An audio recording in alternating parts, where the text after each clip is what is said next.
থাকবে না। 85 ভাগ থেকে 90 ভাগ মুসলমানের দেশে নামাজ পড়ার জন্য পারমিশন লাগবে, আর তোমরা পারমিশন দেবে না।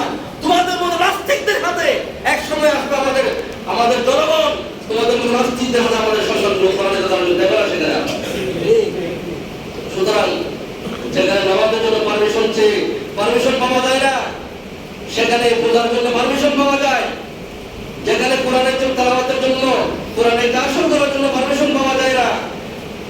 পহেলা বৈশাখ উদযাপনের নামে দেদারসে নারী পুরুষরা বেহায়াপনা করবে, এগুলো পারমিশন পাওয়া যায়। সেখানে আল্লাহর গজব আসবে না কি আসবে?